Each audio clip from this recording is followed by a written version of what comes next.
So grateful. Thank you so much, Scott, and everyone on the Embody Yoga Summit team. I know this is an incredible amount of work, and I just really am so honored to be here with such luminaries and with all of you. So thank you all for tuning in from around the world. Just amazing to see everyone. And yeah, if you are just jumping on, definitely jump over into the chat box and let us know where you're from and maybe a little bit about yourself. If you're a student or you're a teacher or you're in some other healthcare field, we want to get to know you. So definitely jump into the chat box. So we're going to start out with a presentation with some PowerPoint slides, and I'm going to go into some neuroscience behind anxiety and the anecdote for that, calm, and how do we create that, particularly through the yoga practice. So I'll give you a little bit of background on me. Well, first of all, let's start with why you're here, because this is such an incredible summit and such an incredible gathering and collective, and what a potent time for us to all come together. So again, I want to thank Scott and everyone, but most likely you're a teacher or a student, perhaps you're in another healthcare field, functional medicine, wellness professional, but you're really interested in taking your practice deeper, in helping your students and clients with more skills, more science. That's why you're on this summit. And I love the name Embodied Yoga Summit, because this is really the forefront of holistic health and where we're going. And you've heard this from so many of the speakers already, but we know that the mind and the body are not separate. We know that consciousness and matter are not separate. And that's what we're here to investigate and study.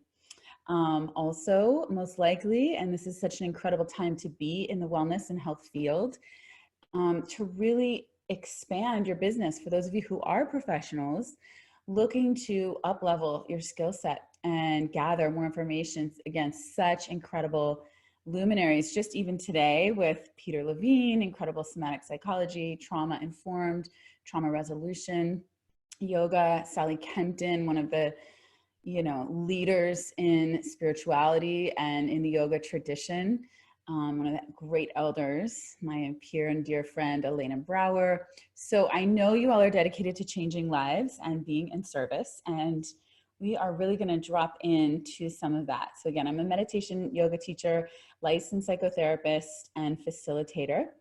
So I do just want to mention this because it is helpful that when I started teaching yoga, I started seeing so many people having breakthroughs on the mat, just like I had myself, people having, crying in pigeon pose or coming up to me after class, feeling really emotional or maybe just flooded and having sort of aha moments and coming to me as a teacher. And I found that I really didn't have the tools to help them navigate or so-called move their yoga off the mat. And I had a couple of peers, Hala Khoury, who I'm sure many of you are familiar with, co-founder of Off the Mat and Into the World, and my dear friend Daniel Stewart. They had both been teaching yoga with me, same time frame, and gone back to school and gotten their master's in psychology. And I saw that they had this whole other skill set. So then I decided I wanted to get licensed as a psychotherapist as well, really understand the psyche from the Western perspective, and how did that blend with yoga? How was it that I was on the mat for 60 or 90 minutes and really having a complete transformation from the inside out? So I wrote my master's thesis on the integration of yoga and psychology. As I said, became a licensed psychotherapist, but really now I'm focused on programming and education for this integration of yoga for mental health, meditation, breathwork for mental health, and how we can weave in applied psychology and real psychological tools and skills as students and as teachers, how to help our students. So this is for all of you, yoga teachers, dedicated students, psychology professionals, many wellness entrepreneurs. I know there are many coaches out there who also are seeing, oh, there's actually an unconscious root. There's something underneath of this. So how do I help my coaching clients, take this to the next level with embodied practices, with spiritual practices, and with practical psychology. So that is the focus of this work and my work. And I'm so grateful to be able to share with all of you. Of course, this is such an intense time for so many people, but what the great news is, there are so many incredible tools and science that's backing it up. And I find that the more we can root our teachings with some science and some practical what's called psychoeducation, to educate our students on some psychology tools, the more they're open to really receiving some of the more mystical or abstract aspects of the practice. So I'm going to focus on that today, giving you guys some neuroscience, a little bit about neurotransmitters, polyvagal nerve theory. These are some of the core principles of the integration of mind-body, and how do we really see shifts in psyche and in thought forms based on what's happening in the body. So my mission is to lead the integration of yoga mental health, bringing yoga psychology into mainstream media, educational, and healthcare systems. And what's so exciting is to see this shift happening. This wave is happening. There are so many physicians, nurses, therapists, psychologists, scientists who are already doing yoga meditation on their own. They know anecdotally that it works, and now they're prescribing it for their clients, and it's incredible, and their patients. So I see that a lot in my trainings. It's such an exciting field to be a part of. I know that for, I'd say the last 20 years, there's been quite a lot of research on meditation and mindfulness, thanks in large part to Jon Kabat-Zinn, among others. And when I was writing my master's thesis about 10 years ago, there was not much scientific studies on yoga and brain health and the actual neuroscience behind yoga and breath work. And in the last 10 years, there's been a lot of really interesting research. So I'm going to talk a little bit more about that also as we go. So today, brain savvy tools to overcome anxiety through yoga and applied psychology. What you're going to learn, how anxiety affects the body and brain, how to rewire the anxious brain towards calm resilience. We're going to talk in particular about one neurotransmitter. I actually just sent out an email today about this, so it's really on the top of my mind. How to identify symptoms of anxiety, even for those of us that are not fans of labels and the pathologizing that's happened in our Western medical model.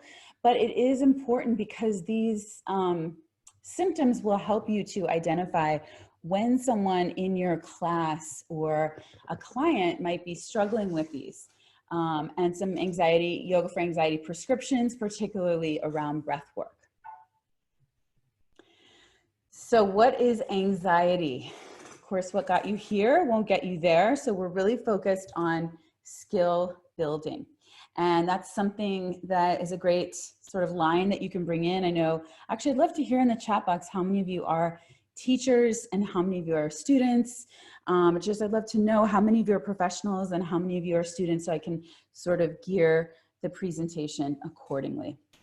One of my favorite lines, and I can't remember where I heard this, was no pills without skills. And I love this. Of course, I'm really just an advocate for holistic health, and that can include pharmaceuticals, certainly includes Western medical care. Modern medicine is such a miracle in so many ways, and holistic root practices of building the skills. And this is where yoga comes in such a powerful way. So great to see all of you on here. I see student, teacher, psychotherapist, teacher of 20 years, therapist, holistic therapist. Awesome. Yeah, jump in and tell us a little bit about yourself.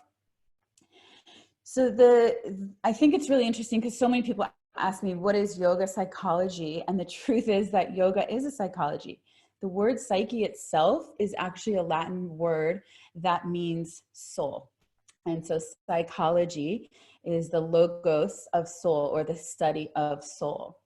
And yoga, of course, we know is a science of the holistic version of self, the soul's journey on this planet, who we are as human beings in all of these layers: physical, mental, emotional, spiritual, energetic. And how do we optimize this life experience? So the yoga practice is built to help us build skills on every level. And if there's one thing I can say for this presentation for all of you, if there's one takeaway that I could offer, it would definitely be If you're a teacher or if you're a student, please endeavor into all of the limbs of yoga, into all the aspects of yoga. They're being so well represented here on the summit. Obviously, we know this is not just an asana practice, a physical practice. So do look into those beautiful studies of psychology and spirituality that are offered in this incredible, incredible umbrella science. And that's why I actually feel like yoga is a larger umbrella field of science than just psychology in the Western medical model, if you will, looking at the mental, emotional layer. Yoga really looks at all layers of self. So we want to open up to that lotus of our own experience. So here are some behavioral definitions of how anxiety shows up. Number one, unrealistic or excessive worry that's difficult to control, occurring more days than not for 6 months. So this is a really clinical definition. If you were a clinician, you would define, you could define someone with an anxiety disorder if they've had excessive worry or unrealistic worry that's difficult for them, that's inhibiting for them for more days than not for over 6 months. Also, you can see this show up as motor tension, physical tension, which can look like restlessness, tiredness, shakiness, muscle tension. These are just some of the things we might see primarily on the yoga mat, in the room. Of course, there's many factors that would impact this, but definitely we want to be assessing for those of you that are teachers, we want to be assessing for who's coming in the room. How do they walk in the room? What's happening on their mat? How is their breath? So we're assessing for their breath during the practice, watching how their breath is.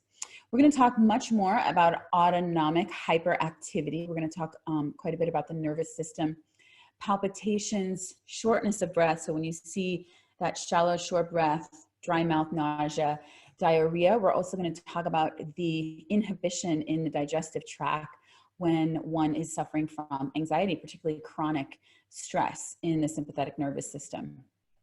Number 4, hypervigilance, feeling constantly on edge, experiencing concentration difficulties, having trouble falling or staying asleep, exhibiting, misspelled there, exhibiting a general state of irritability. So I don't know about you, but I've definitely noticed some of this in the last few weeks with this global crisis and pandemic, particularly interrupting my sleep patterns and having trouble falling asleep, and then sometimes waking up in the middle of the night.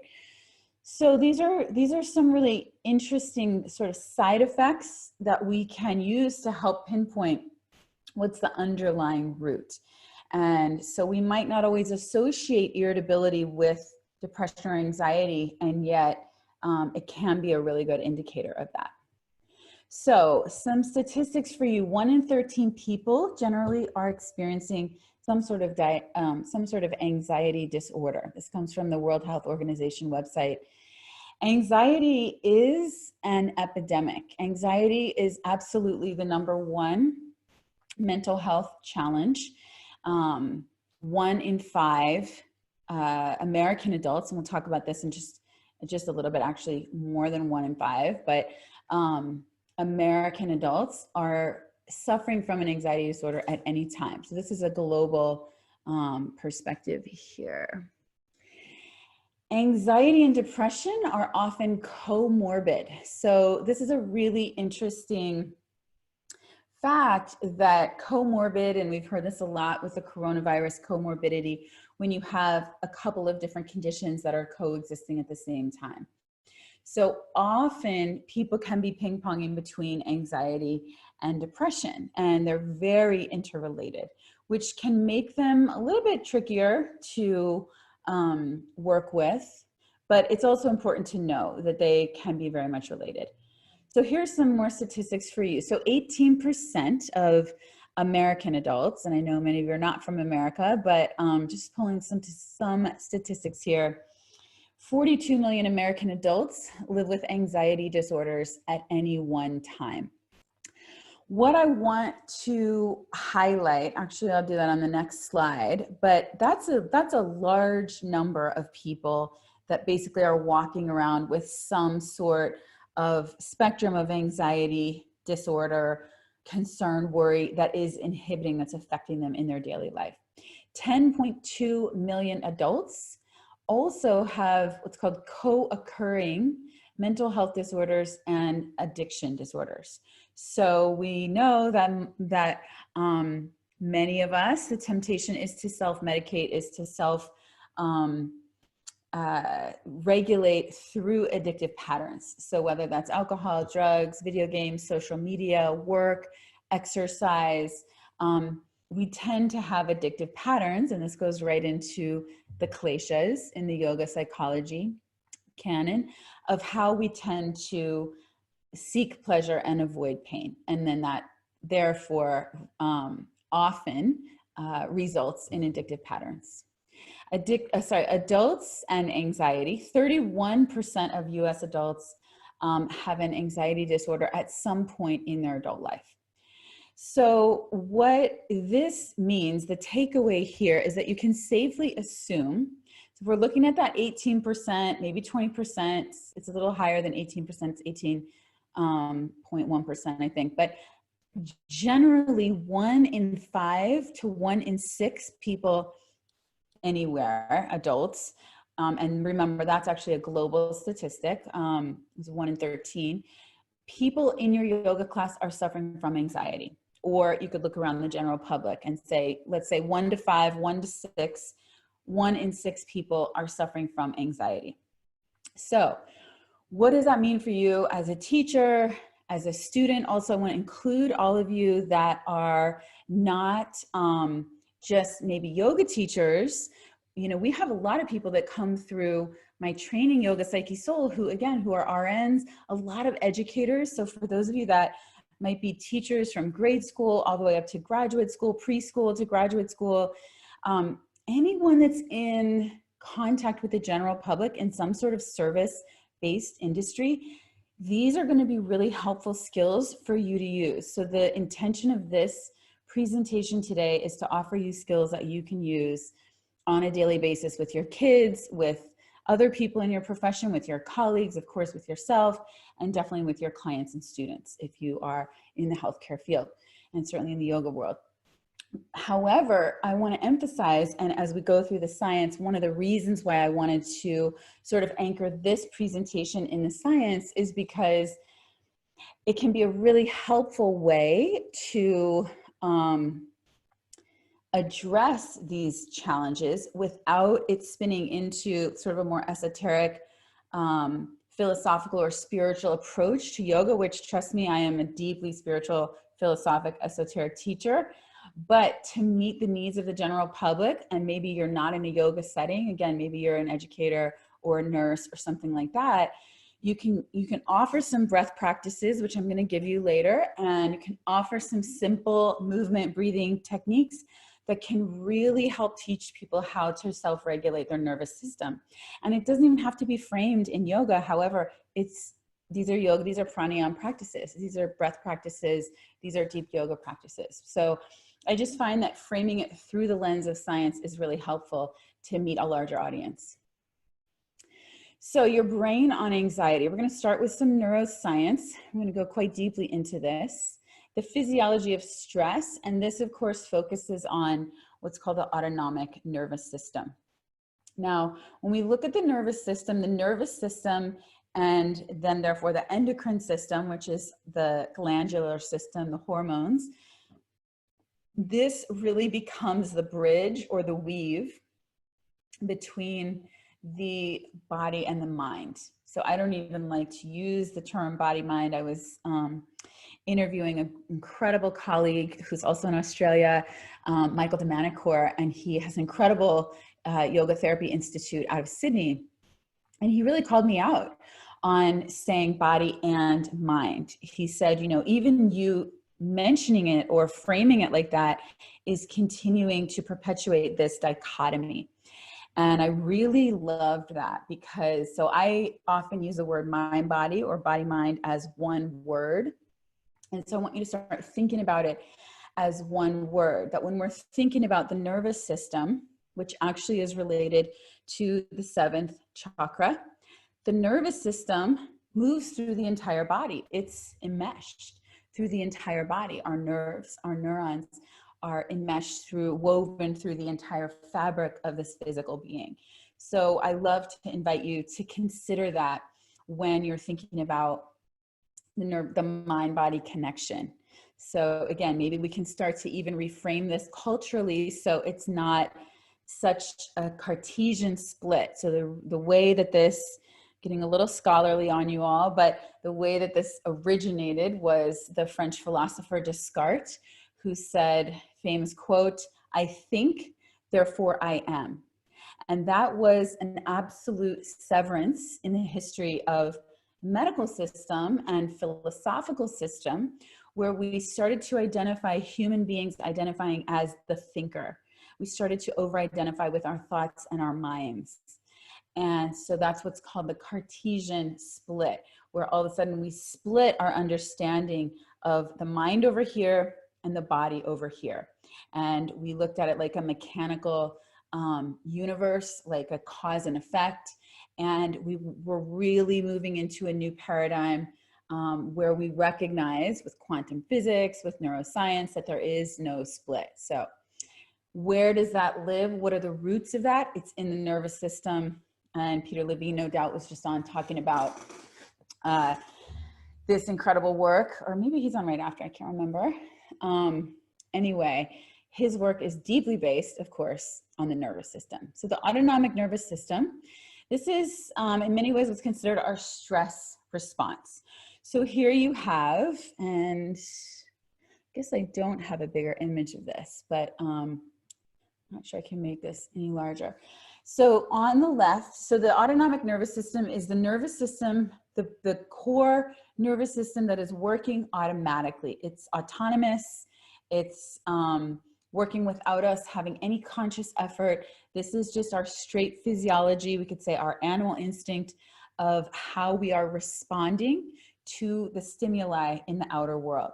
So it regulates all of our body processes, blood pressure, heart rate, our rate of breathing. And then you have on the image, you can see the left, the sympathetic nervous system, and the parasympathetic on the right. So I'm going to break these down a little more, but right here, I love this image so much. And let's just start at the top. So the sympathetic nervous system, for many of you, I know this is review. If you've done a yoga teacher training, most likely hopefully you've been schooled in this a little bit. If you have holistic, some sort of holistic functional medicine background, but I certainly didn't have any of this. It's only been in the last few years that I've really dove into my studies of the nervous system. So the sympathetic nervous system, the way I remember it is this: it's sympathizing with the outer world. It's responding to the outer world. And then I think of the parasympathetic. So sympathetic is fight, flight, or freeze. We're going to go much more deeply into this. Parasympathetic, I think of it like bigger than the sympathetic. So it's not just responding to the stimuli, it has a larger purview, right? So that's the rest and digest. So here you can see, which we'll go through, but it's a nice comparison. And I also like how it's sort of connected to the vertebrae. And you can start to see some of the glandular endocrine system as well. But there's an immediate response when our physiology, animal-based, unconscious, autonomic nervous system is responding to the stimuli. So let's break this down a little bit. Function of the autonomic nervous system, as we just mentioned, and you'll see this often referred to as ANS. This is just another version. It's actually flipped here, but you see the parasympathetic on the left and the sympathetic on the right. Controls the bodily processes such as the blood pressure, heart rate, breath rate. We're going to talk a little bit about heart rate variability. Body temperature, of course, digestion, metabolism, which can then affect our body weight. The balance of water and electrolytes, electrolytes such as sodium and calcium. Production of bodily fluids, saliva, sweat, tears. I'm going to include bile in that. Urination, defecation, and sexual response. Someone was asking, I saw, does anxiety and yoga affect my sex drive? And the answer to that is a big yes. And we're going to talk about that in just a moment and why that is. So that's the function of the autonomic nervous system. Now, when we break this down, moving into that sympathetic nervous system. So again, this is the fight, flight, or freeze response. Immediately what happens, and you can think of this as that animal out on the Serengeti or in the forest or in the jungle, and all of a sudden they're being chased, they're being pursued, there are predators after them. What happens? Immediately we kick into the sympathetic response. Fight, flight, or freeze. Dilating the pupils so we can see more, inhibiting our salivation. In general, the base rule is our body is flooding into survival mechanism. And all of the ancillary or secondary functions of the body are moving into the background. They are unnecessary. So relaxing of the bronchial tubes, and that's because we need more oxygen. So the immediate need is to mobilize and galvanize the energy of the body. So the heart rate's going to go up, the dilating the pupils, the digestive tract is going to be immediately offline. So it's going to inhibit peristalsis and secretion of bile, inhibiting any intestinal activity, because this is not necessary activity right now. What's necessary is for you to run, is for you to fight, or you to freeze and find shelter somewhere, find safety. It's going to stimulate glucose production. So here you see where we start to get into, if there's a chronic stress response, that glucose production is up, and this can lead to inflammation, absolutely, but many more side effects over time and conditions in that hypervigilant state, diabetes, etc. But we need that boost of glucose. It's fuel, it's immediate fuel that our body can access to start moving us through. So secretion of adrenaline, noradrenaline, epinephrine, and norepinephrine. So here you can see just sort of some of the organs that get activated or inhibited. Again, eyes, brain, that's going to be activated. Lungs, increased capacity in the lungs, accelerating the heart rate. Digestive tract goes offline. The liver, the gallbladder, really stimulated. Of course, the adrenals get really fired up. Adrenal glands there on the right. Inhibiting bladder contraction and also inhibiting sex drive. So that's important too, because again, of course, that's a secondary function. So if you have what would be considered chronic stress, if you're in a hypervigilant state, or if your sympathetic nervous system is continually turned on, and your body is in this activated state over a sustained period of time, many people will find that they begin to have digestive issues, because all of this activity in the digestive tract, whether it's the bile being produced or peristalsis or the intestines not coming online in the proper way, optimal way, digestive issues can start to occur, and also sexual function issues. So often there's a lack of sex drive, trouble with erection, even orgasm, etc. So this is what's called the mobilizing energy. When we're in that sympathetic state, again, and here are some of the neurotransmitters that we're going to talk about a little more, that we're being mobilized: fight, flight, or freeze. Adrenaline, noradrenaline, epinephrine, norepinephrine. Now, one thing that I want to make clear is that it's not like we just want to turn off the sympathetic nervous system and only move into rest and digest. We need healthy stress. Healthy stress in our system is what makes us stronger. It's going to stimulate our activity. It's going to fire us up. It's going to propel us forward. It also is healthy to have, what is actually called healthy stress on the system. So that's just important, because we don't want to demonize the sympathetic nervous system. It's incredibly helpful. Just like in psychology, our unconscious or defense mechanisms or coping mechanisms were incredibly helpful at one point. And now we want to choose very wisely and be in a masterful, skillful state where, depending on what situation we find ourselves in, we are going to respond appropriately. So what happens though is when there's there's a slide that I actually didn't get in here, but a beautiful slide that I found, and maybe we'll have time, I can pull it up. What's important about the sympathetic nervous system, I'm just going to go back over to this slide. For those people, the image that I was referring to is an image of a child that's basically experiencing childhood trauma. And so we see this a lot when there is a hypervigilance in the nervous system or a hypervigilance in the psyche, which can lead to chronic anxiety throughout life. But it's a trained response. So if that child has experienced complex trauma, developmental trauma, which looks like maybe abandonment, maybe neglect, of course, any kind of abuse, physical, verbal, sexual, emotional abuse. The image that I'm referring to is a child that's kind of cowering, and then a parent probably over them, shaming them, yelling at them. And it shows an arrow up to what's happening in that child's nervous system, and then an arrow into what's happening in that child's endocrine system. And so the body is constantly in this fight or flight state. And these neurotransmitters and these hormones are being released that are constantly flooding the system. And so over time, we can become sort of locked in that sympathetic nervous system response.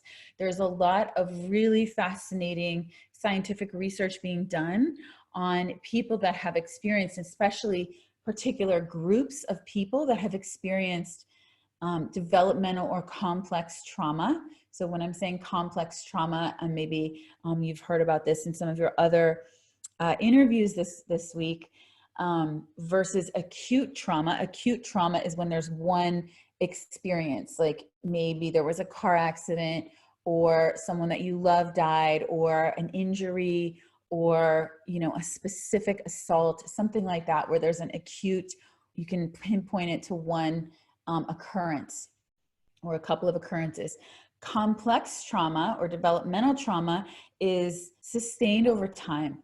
So we definitely, of course, long-term emotional abuse or neglect or abandonment, but we also have to include, and it's a very important conversation in the yoga wellness world, systemic oppression. And groups of people that have been and still are being oppressed consistently, walking out on the street, they are experiencing oppression, they're experiencing a fight or flight response, they're in survival mechanism, they're in survival mode, just going about their daily life. This can affect long-term health. And, we're hearing now about how, particularly I know in the United States, and I was just listening to it also on the BBC in the UK, about how coronavirus is affecting Brown and Black communities to such a much larger degree. And most likely, we're not making this connection on the news, but we know that there are many comorbidities and many chronic health issues that affect these populations because of inherited trauma, because of systemic oppression, because the physiology of the body is in this heightened hypervigilant state, which then often means that they are in an inflammatory state, right? Their body is in a state of inflammation. So I just want to point that out because that's really important to understand that anxiety is not just connected to maybe a specific worry or concern. This is where we get into the realm in yoga therapy and yoga psychology of ancestral traumas, inherited conditions that are not just physiological, like you go to your physician and they say, okay, who in your family had heart disease or diabetes or cancer? We know that medical history is really important. Now we want to also bring on psychological history, mental, emotional history. What was the history in your parents, in their parents, in the system that you're living in, so that we're looking holistically at the person. So a very important piece there for the sympathetic nervous system is this hypervigilance, is this systemic oppression. So definitely keep that in mind as you're moving through your teaching and working with different populations. Shifting over to the parasympathetic nervous system, Parasympathetic nervous system is what we call rest and digest. Most likely you've heard that term. Another term is called tend and befriend. And I love this. I first heard this with Dr. Sarah Gottfried when I was interviewing her. And it's such a beautiful term, tend and befriend. So this is our relational quality. We're in that relaxed state. Let's go through some of the physiological attributes: constricting of the pupils, stimulating flow of saliva, which we can, sort of associate with like a yumminess, like I'm ready to digest, I'm ready to eat.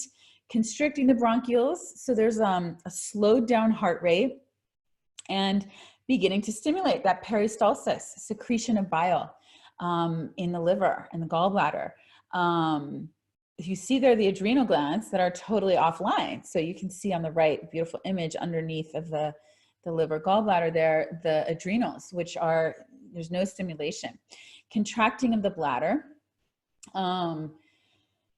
and stimulating erection and stimulating sexual activity. So when we look at this, is actually our default mode. The parasympathetic nervous system is the default mode. So we're now releasing into rest, rebuild, also play and procreation. So rest and digest, tend and befriend. One thing I want to point out here between the sympathetic and parasympathetic is the overlay of sort of Maslow's hierarchy of needs. So if you're in, again, this speaks to the systemic oppression.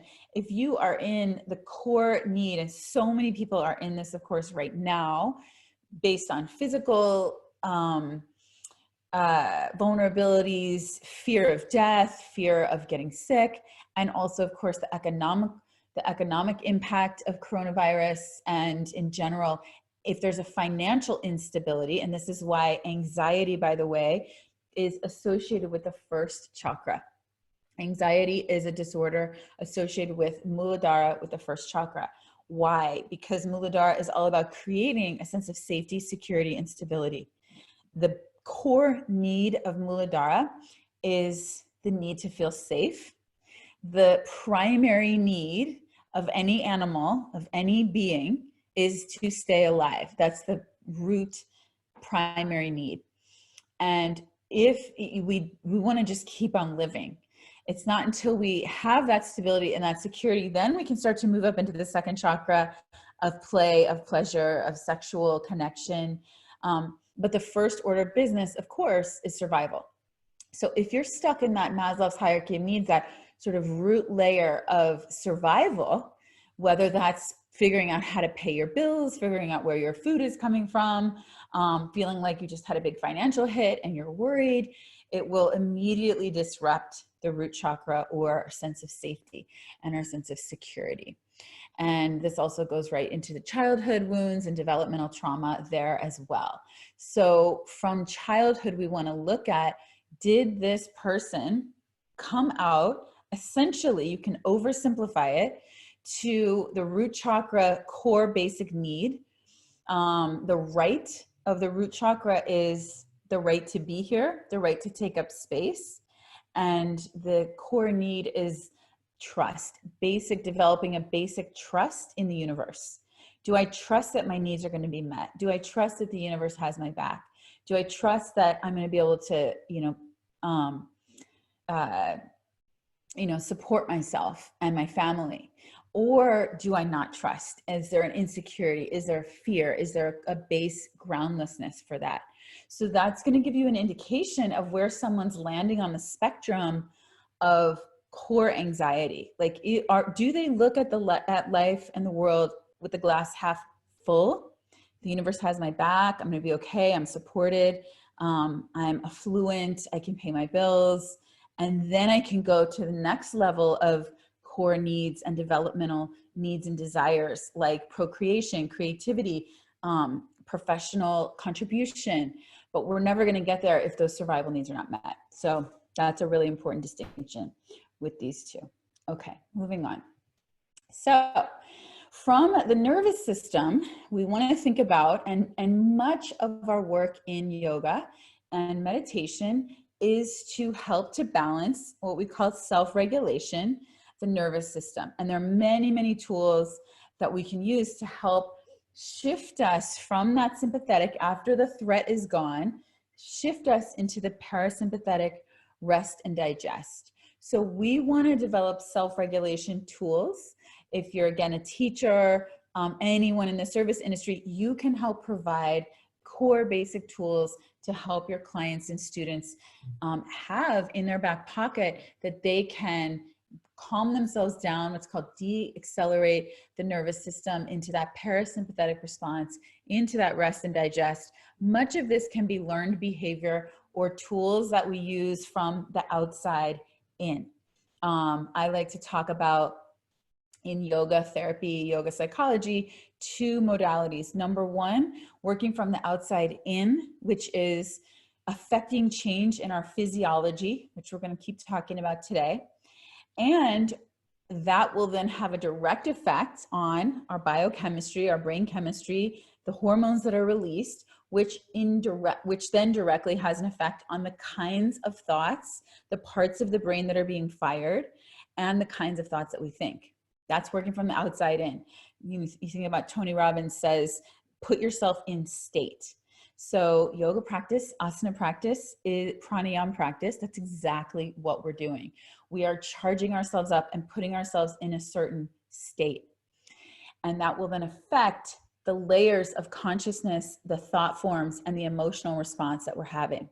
So that's working from the outside in, or if you're thinking psychologically, they call it working from the bottom up, working from the body up into the brain. We'll talk about that more in just a second.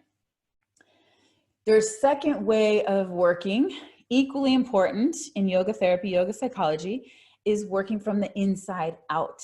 And this is where we really see sort of traditional Western psychotherapy live here, in working with shifting our thought forms, our consciousness, our belief systems, the lens that we're viewing life through, our prejudices, assumptions, projections.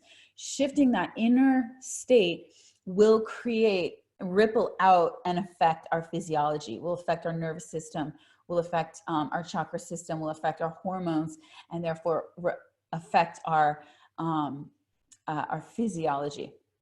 So what's one of the keys? The vagus nerve. I'm sure many of you have heard of polyvagal nerve theory. Incredible, incredible theory pioneered by Dr. Stephen Porges. And I think, is he on this summit? I'm not sure if he's on the summit. Scott, you can put in the comments, but I feel like maybe I saw him on the summit. No, he's not. He is? No? No, he was okay. not able to join us for this one. I know, I've tried to get him on some of my summits too, and I have not yet been able to, but I keep trying. He's a sweetheart. He's such a sweetheart. So for those of you interested in this piece, you can definitely continue looking up Dr. Stephen Porges, P-O-R-G-E-S, his work. So polyvagal nerve theory, the vagus nerve, which you can see here in yellow, it's called the wandering nerve, and it winds through the whole body. Now, I wish I could zoom in here, but maybe you can squeeze into your computer screen and see.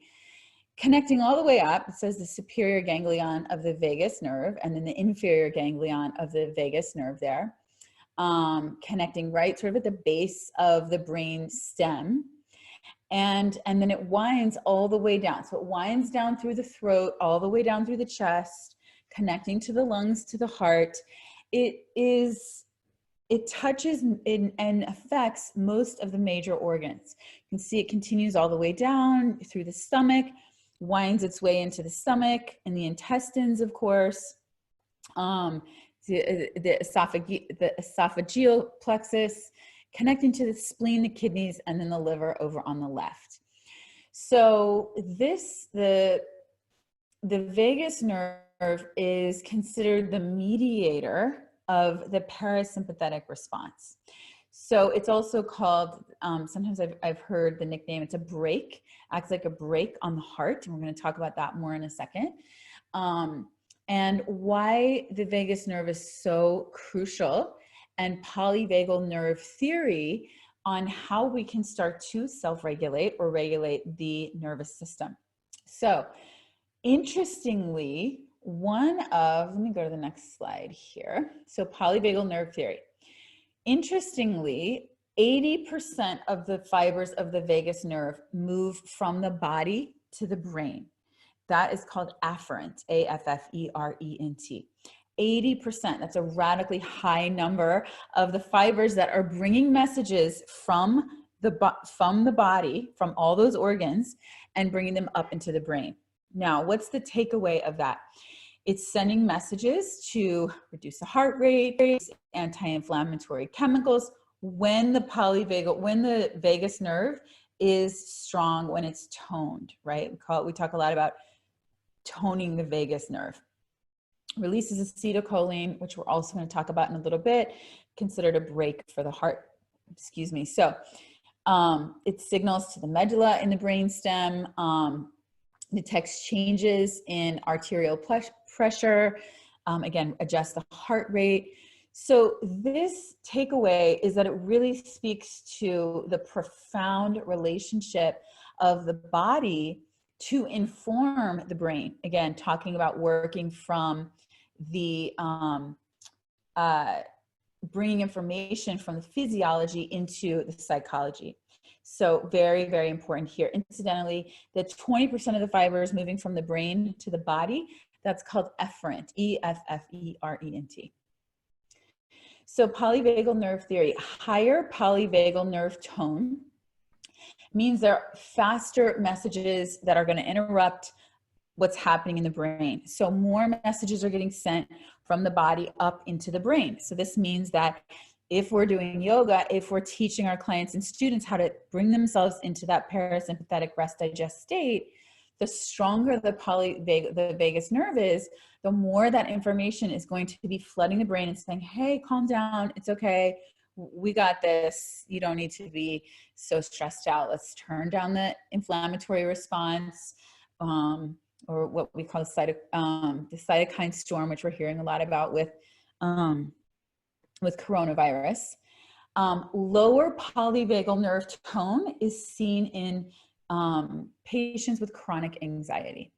So what's the takeaway? We want to strengthen the vagus nerve. So interestingly, one of the ways that we can assess, so we can't directly assess the vagal nerve tone, I mean, unless you're going to, do surgery, open up and look at the actual fiber itself, but we assess polyvagal nerve tone through looking at what's called heart rate variability, HRV, which is the differential between the fast speed heart rate and the slower speed heart rate. So what you will begin to see on healthier patients with stronger vagus nerve tone is a larger dichotomy between the high fast and slow speed heart rate. And I'm going to talk about in a second, we're already running out of time, but I'm going to talk about what can help us increase that HRV, that heart rate variability. One of the things that is shown to be incredibly helpful, great scientific research on this, is what's called coherent breathing. Coherent breathing, which we're going to do in a few minutes, is very simply equal counts inhale, equal counts exhale. You could even think about Nadi Shodhana, but it definitely doesn't have to be through alternate nostril breathing, but coherent deep breathing. Ujjayi breathing as well, but equal parts inhale and exhale. Okay, just a few more slides and then we're going to break into some practice. So I want to go into a little bit of the brain anatomy and neuroscience. I love this simple model of the brain. Well, this is not the simple model, but I'm going to show you right now. A simple model that's great for you to teach your students, your clients. It's like having working knowledge of neuroscience. Even kids love it.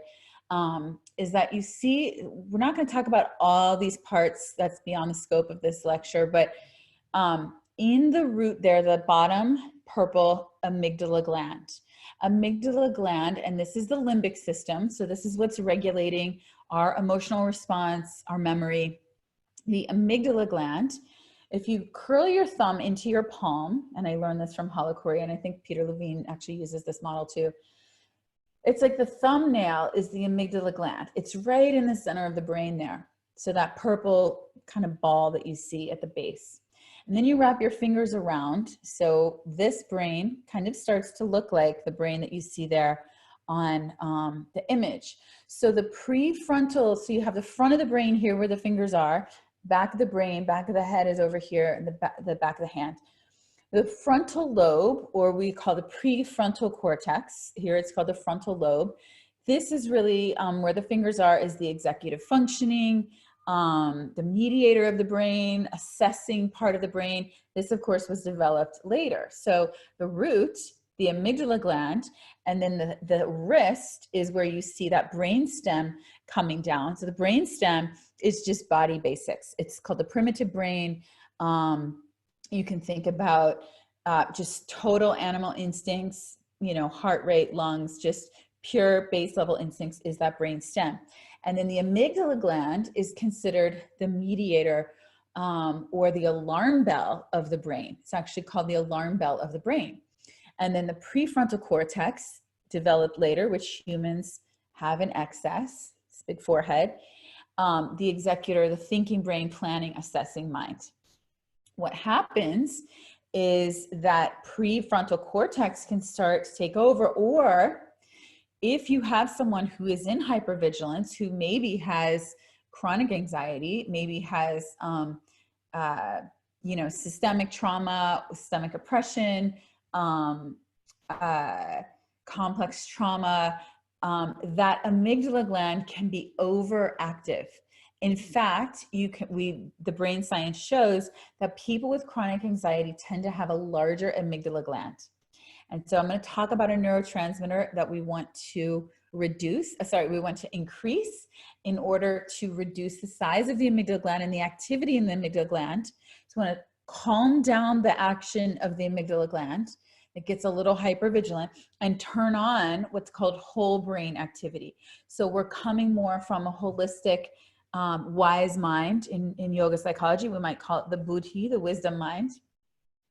And so this is just the basics of this model is like good enough for you to be teaching your students, kids, etc., to really give them a sense of like, how do we bring on this prefrontal cortex? How do we calm down that amygdala gland, activate the hippocampus, the central line of the brain, the corpus callosum? I'm not going to get too much into all that, but this is enough of a working model for you to really understand. So I want to give you, so this is just a bigger, I guess I should pull this image up. It's a little bigger there. So you have the prefrontal cortex in the front, amygdala gland here, also connected to the hypothalamus, and then the hippocampus. So all of this in the purple, very connected to our memory. And this is where we get into psychology and actually the physiology of what parts of the brain are firing together. And so when we have a really strong memory, and I want to emphasize that traumatic memories carry a deeper groove in the mind. They actually have a higher charge, if you will, in like the neurons that fire. It's a deeper groove when something that we experience, if we experience it as intensely emotional, that wires in a deeper way. And this is proven actually in the structure of the brain. So if you've had a traumatic experience, you know, we all have to some degree, those memories are harder to sandpaper down or calm down or smooth out than neutral memories or even positive memories, right? So that's where we get into the rewiring work of really choosing, of really, it takes a discipline, it takes some effort to get over that inertia of the brain just firing in the same line that it always has. Okay, so this is, I'm so bummed that I can't figure out how to get this full view for you guys. Such a great image, your brain on yoga. Some science around what is actually happening in your brain. Number one is the front here, the yellow. So the movement, planning, and executive functioning of the prefrontal cortex. Now, this is one of the reasons why asana is so helpful, because when you're doing asana, it's pretty complex. So yeah, Sean, I do see your note. I do know how to play it. It just wasn't working properly with me sharing the screen. So when you're doing asana, when you're teaching, it's forcing you to plan, to bring online that abstract thinking. Even when you see people that can't sort of correlate between you're saying right arm, left arm, and they're doing the opposite, eventually over time, they build that proprioception, etc. So that's really, really helpful. Let me see, I can try this. See if it works for you guys. Oh yeah, there we go. Great. Good idea on the Zoom. Okay, thank you for that. So movement planning prefrontal. So during yoga class, your frontal lobe enables you to plan, execute, and adjust your poses. The only caveat that I want to say here for those of you that are teachers is that you don't want to overcomplicate things. You don't want to offer too many cues at the same time, because that'll just sort of flood that frontal lobe. Number 2, parietal lobe, the sides of the brain. Parietal lobe's top here. So touch, pain, sensory information, visual, spatial. So that's again the body and space, and also language processing. Another reason why doing new practices of any kind are so helpful, like we're learning new things, we're hearing a cue come in, and then we're finding how to wire that into our body. So the parietal lobe is active during yoga as it processes the sensations that you're feeling, also the auditory cues from your teacher, and that proprioception of your body, your body in space, in the room, on the mat, etc.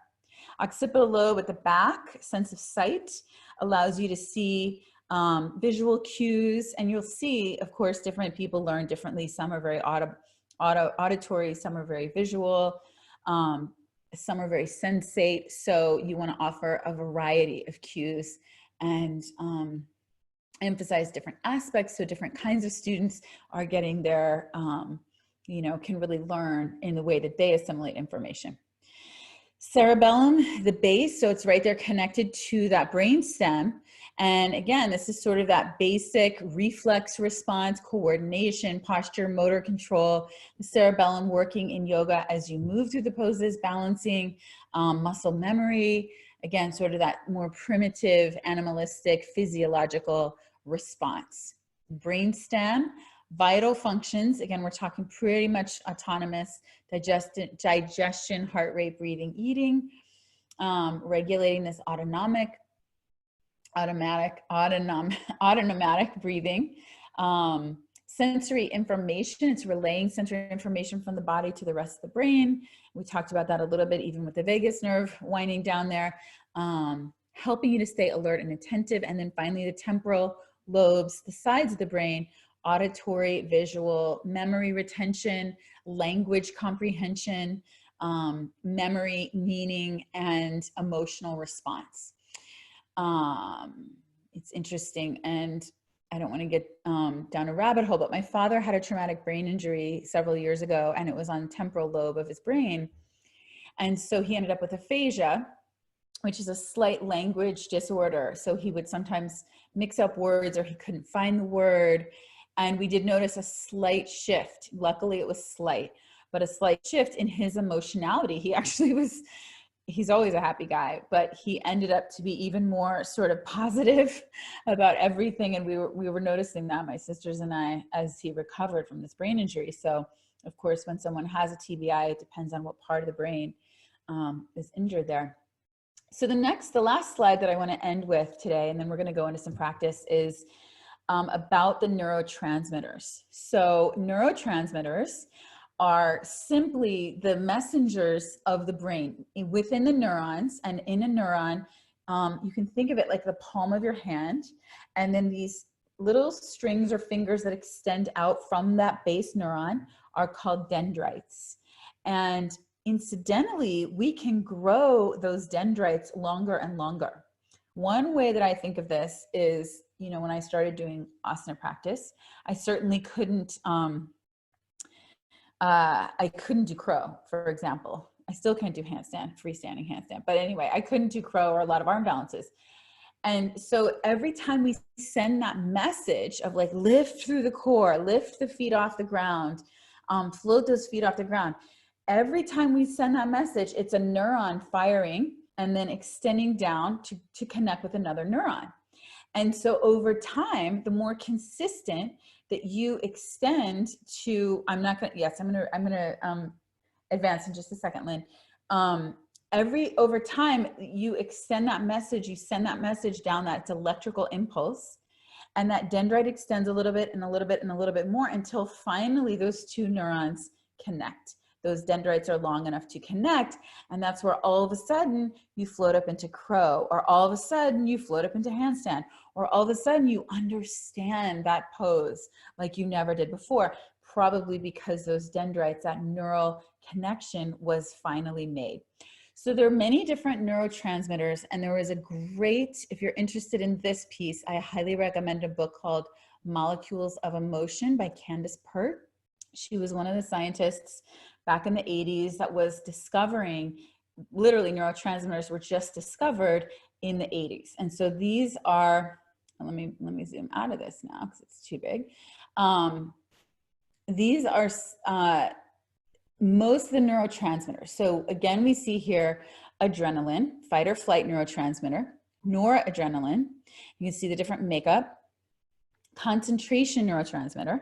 So let's just hold on those two for a moment, because if you think about when that sympathetic nervous system is firing and you're in that fight, flight, or freeze, your body needs to be able, you need to get adrenaline to lift up that car and get your kid out, or run across the, jungle and get away from the puma, or the concentration transmitter of being able to hyper focus on one thing so you don't get distracted, right?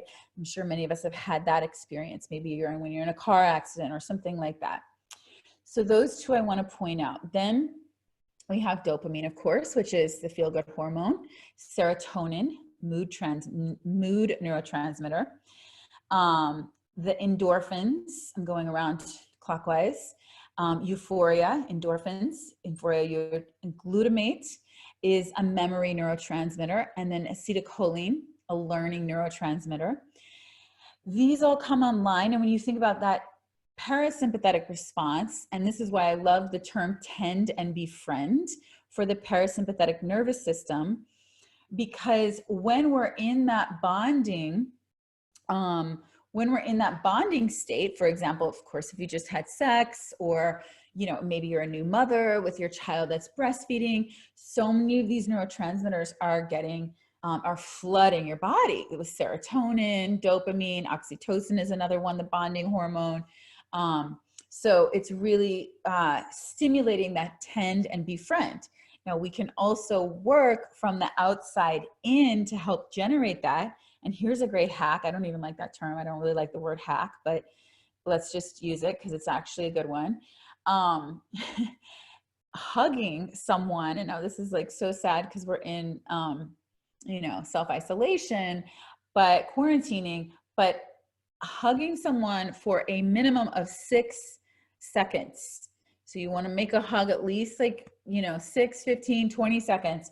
So you're hugging, even better if you can do skin to skin, because that really starts to generate the hormones. And of course, when you just have a baby, that's immediately what you go for, that skin to skin contact. So they're feeling that tend and befriend, that there's a sense of belonging, there's a sense of connection, there's a sense of safety in numbers.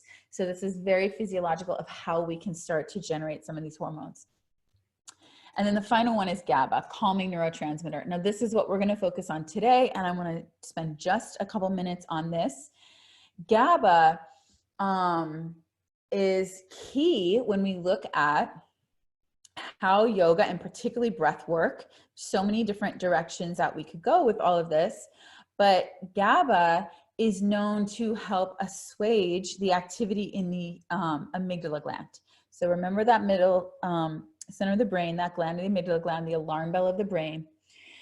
So GABA is what's called a global neurotransmitter. And this is, we often see low levels of GABA in conditions like epilepsy, chronic pain, and chronic anxiety.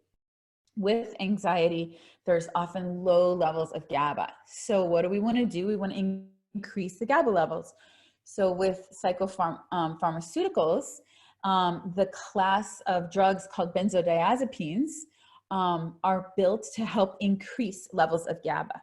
But today we're going to talk about some natural ways to increase GABA levels. So number one, it's suggested, so we don't have time to get into all this, but this is all connected to what's called the HPA axis. And this is when we're kind of parlaying this into the endocrine system, the hypothalamus gland, the pituitary gland, and then the adrenals. So if you look at what is the relationship in the circuitry, it's called the HPA axis, hypothalamus, which releases corticotropin, releasing hormone, CRH. The pituitary gland, which releases ACTH, it's adenocorticotropic hormone.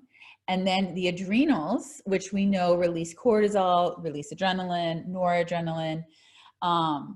And so GABA comes into play here with the HPA axis and with the amygdala gland in particular. So the one piece that I want to leave you with, so the big takeaway is that GABA, and this has been studied, there's a great study, I think it was 2007. I actually just put out a blog post ironically today about this. So I think the study is linked there. It's on my website, but we can make sure it's on this page too. I believe the study came out in 2007, and it was how yoga asana stimulates the production of GABA or increases GABA levels. So again, GABA is a global neurotransmitter, and the thing that has been found, one of the best ways to increase GABA levels naturally is through strong physical activity. So any kind of strong physical activity is going to support it. Initially, they did a study on yoga and found that GABA levels increased. Well, then there was criticism of the study saying, how do you know that it's not just any physical activity and that it's actually yoga that's increasing the GABA levels? So they did another study, and I think I have it here in my notes. I know I have it here. Okay, yeah. 2007 with the Journal of Alternative and Complementary Medicine. I'll put it right here for you guys in the chat box. I don't have the link, but you can Google it from here. So there's the study. Yoga asana sessions increase, brain GABA levels. A pilot study, Streeter, Jensen, et cetera, the Journal of Alternative Complementary Medicine from 2007. So basically in this study, what happened is they had two control groups. They have been criticized, how do you know it's yoga and not just physical activity? And so they went and they had one study showing, one control group that was walking with a certain heart rate. And then they had the second group that was doing Iyengar yoga with the same exact heart rate and heart rate variability. So they controlled the two groups, they measured all the stats, and they found that the yoga significantly increased GABA more than the walking group. So that is phenomenal. And we don't, I don't know that we could necessarily extrapolate exactly why. I personally would say probably has to do with the breath, probably has to do with the vagus nerve. And by the way, I forgot to tell you this on the vagus nerve. Stephen Porges says that the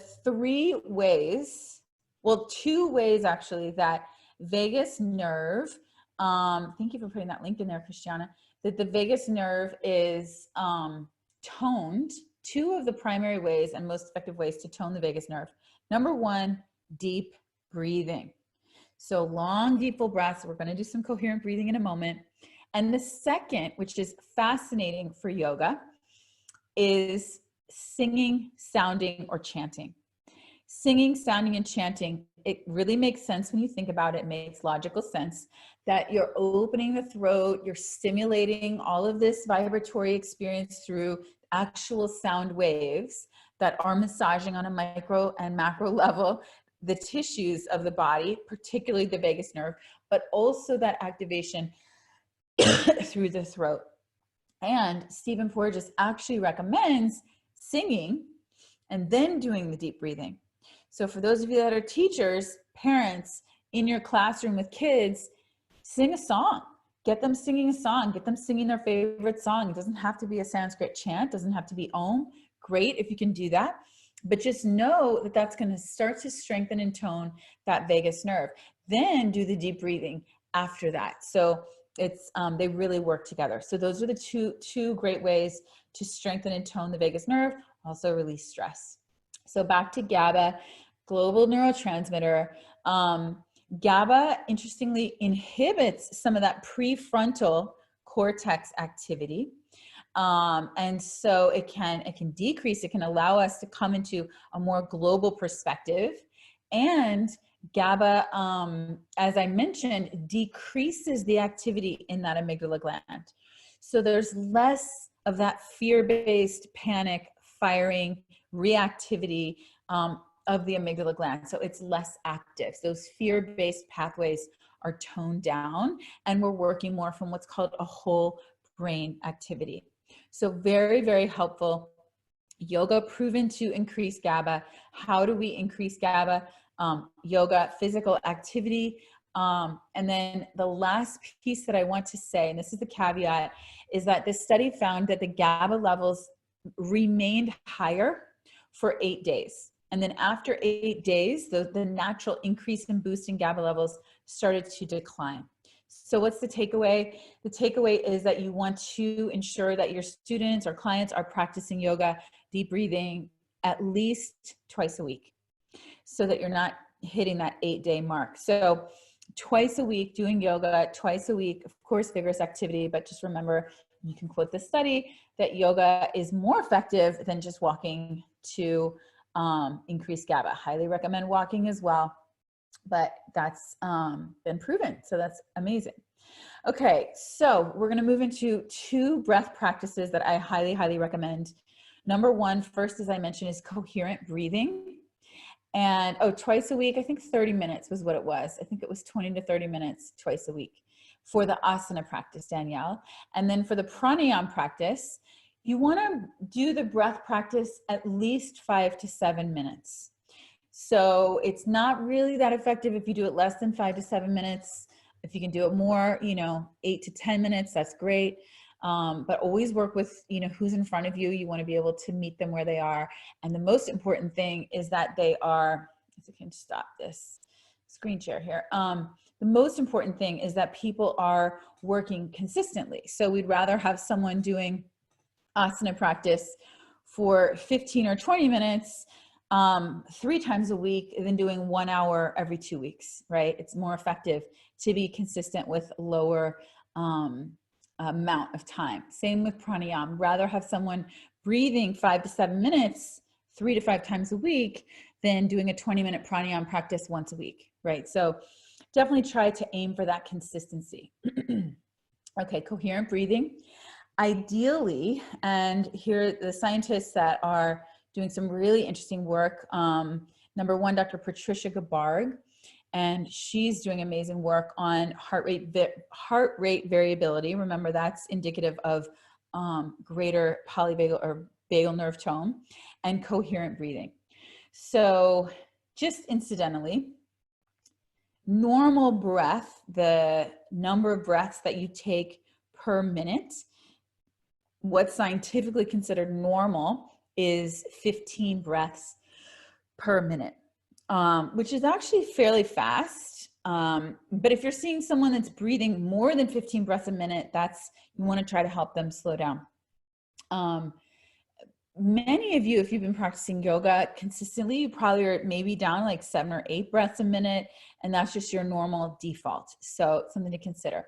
So for coherent breathing, Patricia Gabarg, and let me see, I can't remember. I can find her colleague there. No, it's on here. I might come across it. But look at Patricia Gabarg, G-E-R-B-E-R-G. She's doing great work on the science of breath. They recommend 6 counts in and 6 counts out. So we're going to do that right now.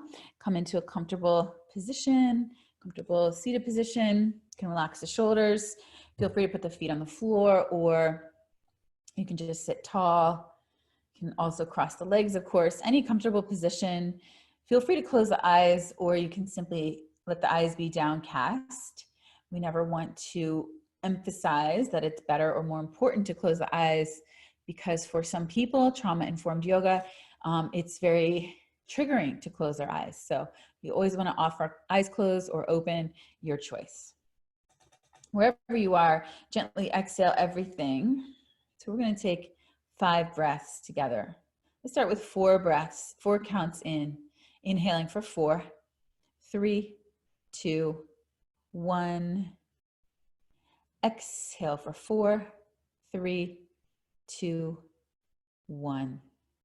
One more like that. Inhale for 4, 3, 2, 1. Exhale for 4, 3, 2, 1. A little longer this time. Inhale for 6, 5, 4, 3, 2, 1. Exhale for 6, 5, 4, 3, 2, 1. Inhale for 6, 5, 4, 3, 2, 1. Exhale for 6, 5, 4, 3, 2, 1 more. Inhale for 6, 5, 4, 3, 2, 1. Exhale for 6, 5, 4, 3, 2, 1. Take a moment, just observe.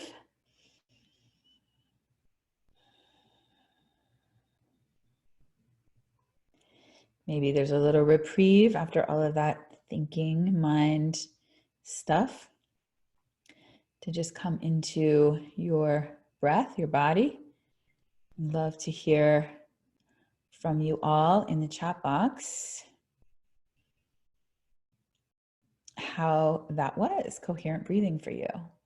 So 6 counts in, 6 counts out. Coherent breathing, and yes, someone mentioned the term samavriti, exactly, is the Sanskrit yogic name. Yes, much more in our body, much more relaxed after all that heady sort of neuroscience stuff. So we always want to balance that out, coming back into the body. So samavriti means same waves, even inhale and exhale. And I want to mention with coherent breathing in particular, there is no pause, there's no kumbhaka after the inhale or exhale. It's just inhale right into the even exhale. There's 2 more breath practices that are very helpful. Someone mentioned here, which is completely correct, that extending the length of the exhale can be very helpful for anxiety. In general, in yoga therapy, we would prescribe a longer exhale to start assuaging that anxious mind. So you might have 6 counts in and 8 counts out, or 6 counts in and 10 counts out. Excuse me. And so extending the exhale, elongating the exhale is very, very helpful as well to discharge, to downshift that sympathetic nervous system. Now, the last breath that I want to offer, so you have the coherent breathing and then you have the extended exhale.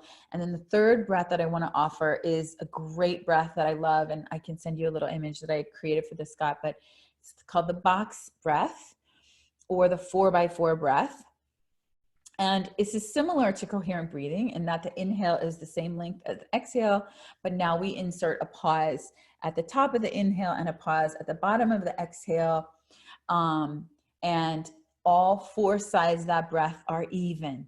So you do 4 counts in, you hold at the top for 4 counts, you do 4 counts out, exhale, and hold at the bottom for 4 counts. So we're gonna do that in just a second. We're right at the edge here of time. Very important question. Loretta is asking if any suggestion if students are feeling stressed by not making up the counts.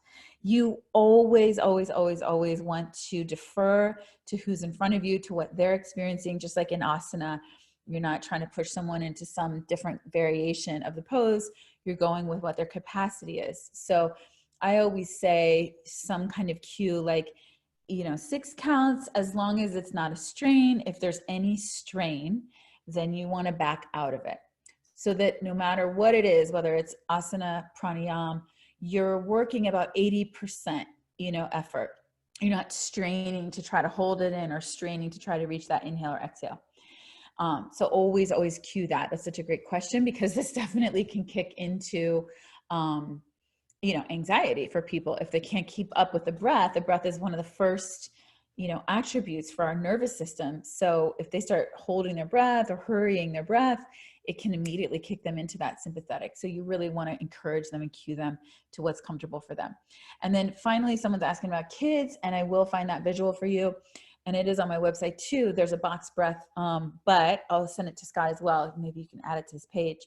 But with kids, very important, with any kid under 15, their lung capacity is much smaller, obviously. So you don't want to start them at 6 counts. You want to work more, probably like 3 counts, maybe 4 counts. And again, maybe some kids can go longer. You can play with it. You can make it a game, but just know that you're going to adapt that for kids, just like in anything else. So start it at like 3 or 4 counts. So last breath, box breath, and then we'll close it up. We're going to start with 4 counts, 4 counts, 4 counts, 4 counts. So inhale, pause, exhale, pause. Typically, that last pause after the exhale is the trickiest, because at the top of the inhale, you have oxygen in your body and you're okay to hold it. But after you've expelled the breath on the exhale, and then you're in the pause after the exhale, typically that's the most high charge for people, because it can kick them into anxiety because they don't have breath in their body, to the same degree. So just notice that you might even cue them into that awareness if they're feeling a little panicky, and it's not a bad thing. It's good to start working with that sensation of like, I'm okay. I can take a breath when I want. Just notice that response. So, okay. 4 counts, 4 counts, 4 counts. Wherever you are, exhale everything completely, box breath or 4x4 breath. Inhale slowly for 4, 3, 2, 1. Pause for 4, 3, 2, 1. And exhale for 4, 3, 2, 1. Pause for 4, 3, 2, 1. Take 2 more rounds. Inhale for 4.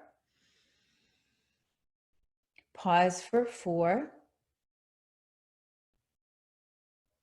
Exhale for 4. Hold the breath out for 4. Last one, inhale for 4. Hold for 4. Exhale for 4. Hold out for 4. Natural inhale. Natural exhale. And again, just take a moment to observe what you notice.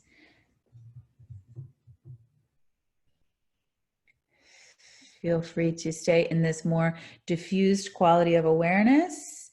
And if you want to jump into the chat box and let us know how that breath was affecting you, would love to hear. Thank you all so much. I do want to answer that question of what happens if you start to feel that panic after the exhale. So you can just cue someone to start with, maybe they can hold the exhale out for 2 counts. And then the next time, maybe they can hold it out for 3 counts. So they just start to extend that exhale little by little on their own, according to their own breath pattern, until they can get it to match. Thank you all so much. So great. I love how interactive everyone is. Thank you so much, Scott. And what an amazing group. What an amazing summit. Yeah. Thank you, Ashley, so much for your fabulous class today. I look forward to the day when we get to teach together too. I know. Yeah. Let's make it happen. And thank you everyone for joining in.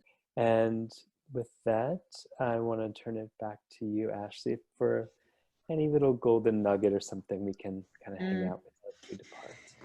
Honestly, I think my favorite teaching, and I can't remember who said this, if it was Ram Dass, one of my great teachers, or who, but you know, the breath is our greatest ally. The breath is always with us. We don't have to roll out a yoga mat. We don't have to sit down in meditation.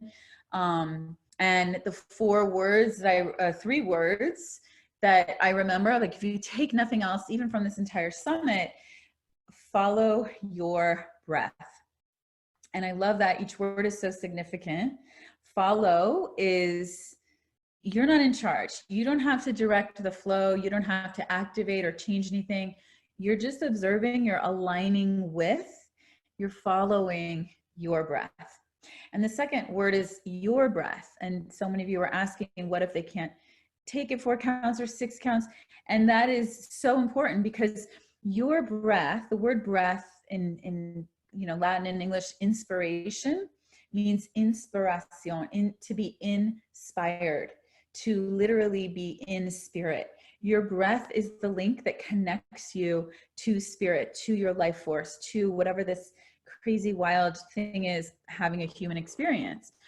So you're following your breath. You're not following Scott's breath or Ashley's breath or your teacher's breath or anyone else's breath. It's aligned with you. It's totally unique. Trust your intuition on all of your healing practices. And the third word, it's your breath. You're following your breath. You're not following your body, the sensations. You're not following your mind. You're not following your thoughts. You're not following your emotions. All of those things are so variable and sporadic.